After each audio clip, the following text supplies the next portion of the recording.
జగ్గంపేటలో drivers colony వివాదంపై మాజీ మంత్రి తోట నరసింహం వాస్తవాలను వక్రీకరించి ప్రజలను తప్పుదోవ పట్టిస్తున్నారని ఎమ్మెల్యే జ్యోతుల నెహ్రూ ఖండించారు. జగ్గంపేటలో రావులమ్మ నగర్లోని ఎమ్మెల్యే క్యాంపు కార్యాలయంలో ఎమ్మెల్యే జ్యోతుల నెహ్రూ మాట్లాడుతూ మాజీ మంత్రి తోట నరసింహం చేసిన వ్యాఖ్యలను తీవ్రంగా ఖండించారు. డ్రైవర్స్ కాలనీ విషయంలో అవగాహన లేకుండా మాట్లాడుతున్నారని, ప్రజల్లో అపోహలు కలిగించడమే ఆయన లక్ష్యమని విమర్శించారు. 2010లో తోట నరసింహం మంత్రిగా ఉన్న సమయంలో కాంగ్రెస్ ప్రభుత్వంలో డ్రైవర్లు, ఆశా వర్కర్లు, జర్నలిస్టులు మరియు ఇతర పేదలకు ఇళ్ల స్థలాలు కేటాయించారని ఆయన గుర్తు చేశారు. అయితే ఆ కాలంలో మౌలిక వసతులు కల్పించడంలో విఫలమయ్యారని, అందువల్లే లబ్ధిదారుల ఇల్లు నిర్మించలేకపోయారని తెలిపారు. అంతేకాకుండా తాము 2000 సంవత్సరంలో ఇచ్చిన పట్టాలను రద్దు చేసి తమకు అనుకూలంగా ఉన్న వారికి మళ్లీ పట్టాలు ఇవ్వడం జరిగిందని ఆరోపించారు. దీంతో అసలు లబ్ధిదారులు ఇబ్బందులు ఎదుర్కొని వీధిన పడాల్సి వచ్చిందని అన్నారు. ప్రస్తుతం డ్రైవర్స్ కాలనీలో నిజమైన లబ్ధిదారులు ఎవరు, రియల్ ఎస్టేట్ వ్యాపారులు ఎవరు అన్నది తనకు స్పష్టంగా తెలుసునని తెలిపారు. అర్హులైన పేదలకు న్యాయం చేస్తామని,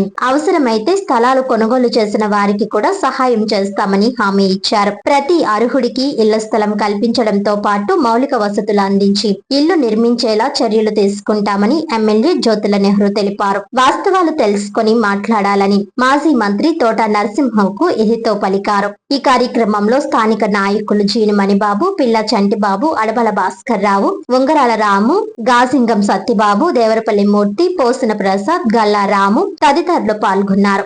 ఈరోజు సాక్షి దినపత్రికలో గౌరవ మాజీ మంత్రి గారు తోట నరసింహం గారు ఒక కలెక్టర్ గారిని కలిసేదో రిక్వెస్ట్ ఇచ్చినట్టు దాని మీద ప్రెస్ మీట్ కాకినాడలో చెప్పడం జరిగింది. వారు చెప్తూ మాట్లాడినటువంటి విషయాలు చెప్తే నాకు ఆశ్చర్యం వేసింది. పేదల ఇళ్ల స్థలాన్ని వెనక్కి తీసుకోవద్దు. ఎవరు తీసుకుంటున్నారు, ఎవరు పేదలు? నేను ఆ వివరాల్లో కూడా పోదలుచుకోలే.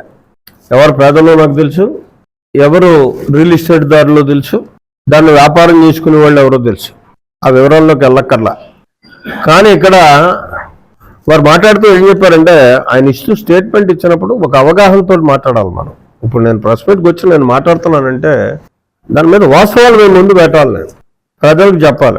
మేము ఆయన ప్రతిపక్షంగా కానీ నేను అధికార పక్షంగా కానీ మా ఇద్దరు బాధ్యత వాస్తవాలు చెప్పే బాధ్యత ఉండాలి. ఆయన ప్రజల్ని తప్పుడు మార్గంలో నడిపించే విధంగా మాట్లాడేటువంటి విధానం మాత్రం ఇక్కడ సమంజసంగా అనిపించట్లేదు.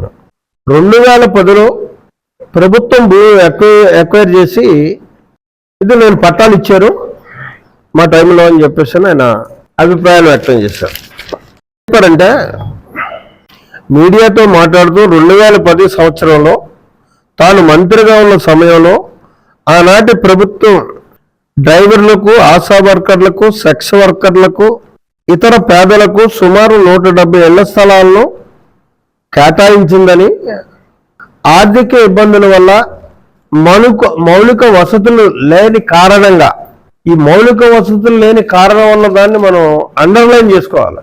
ఆయన పైన చెప్పింది అంటే నేను మంత్రిగా ఉన్న సమయంలో, ఒక మంత్రిగా ఉండి ఒక చిన్న కాలనీకి మౌలిక వసతులు కల్పించలేనటువంటి పరిస్థితిని ఏమనాలి? సరే, దాని జోలికి కూడా నేను పోను. ఇక్కడ ఆయన పచ్చ అబద్ధం ఎక్కడ ఆడాడంటే, నేను మంత్రిగా ఉన్న సమయంలో 2010లో ఈ ల్యాండ్ ఎక్విజిషన్ జరిగిందని చెప్తున్నాడు ఆయన. ప్రభుత్వం ఇళ్ల స్థలాలు తీసుకుని మేము ఇచ్చాం 170 మందికి అంటున్నాడు. ఇది పచ్చి అబద్ధం. ప్రజల్ని తప్పుదారి పట్టించేటటువంటి విధానం, రెచ్చగొట్టేటటువంటి విధానం. దానికంటే ముందు చరిత్ర కూడా చెప్పాలి. ఆయన 1995లో ఈ హౌస్ సైట్లు ఎక్వైర్ చేయడం జరిగింది. ఎక్వైర్ చేసి సుమారు 175 దాకా డ్రైవర్స్ కాలనీ అని చెప్పి దానికి ఒక నామకరణం చేసి కేవలం డ్రైవర్స్ కోసమే ఆ రోజు మనం ఎక్వైర్ చేయడం జరిగింది. దాని డ్రైవర్స్ కాలనీ అని నామకరణం చేయడం జరిగింది. డ్రైవర్స్కి అందరికీ కూడా పట్టాలు ఇవ్వడం జరిగింది, అరువులందరికీ. దాన్ని డ్రైవర్స్ ఏంటంటే అప్పటికి అది కొంత దూర ప్రాంతం కింద ఉండేది. జగ్గంపేటకి ఇసిరేసిన ఉన్నటువంటి సందర్భంలో వాళ్ళు ఎవరు కూడా అక్కడికి వెళ్ళి ఇల్లు కట్టడానికి అంత ఇష్టం చూపెట్టలేదు. చూపెట్టని కారణంగా అది అలా నిరుపయోగంలో ఉండిపోయింది. తర్వాత మీరు వచ్చారు, ఆ పట్టాలన్నీ కూడా రద్దు చేశారు. ప్రజల్ని మభ్యపెడుతున్నటువంటి పరిస్థితి ఉంది. ఇక్కడ ఏదో మేము మహాపకారం చేసేసినట్టు చిత్రీకరించాలని ప్రయత్నం చేస్తున్నారని తప్పక ఇప్పుడు వచ్చి మీ ముందు నేను కూర్చోవడం జరిగింది ప్రెస్ మీట్ లో. వార్తల్లోని ముఖ్యాంశాలు మరోసారి.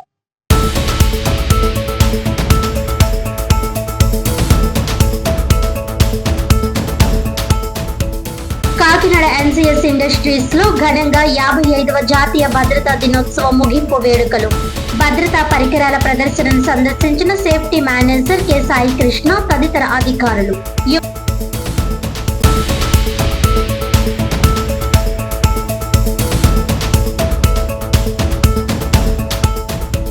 యువతకు 20 లక్షల ఉద్యోగాల లక్ష్యమే కూటమి ప్రభుత్వ లక్ష్యం. టీడీపీ కాకినాడ జిల్లా అధ్యక్షులు జ్యోతుల నవీన్.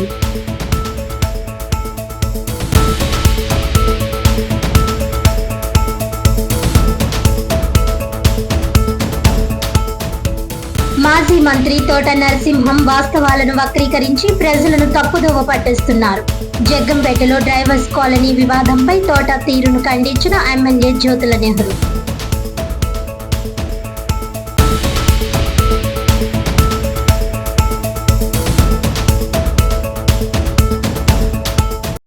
ఈనాటి వార్తలు ఇంతటితో సమాప్తం. తిరిగి వచ్చే బులెటిన్ లో మళ్ళీ కలుద్దాం. అంతవరకు సెలవు. నమస్కారం.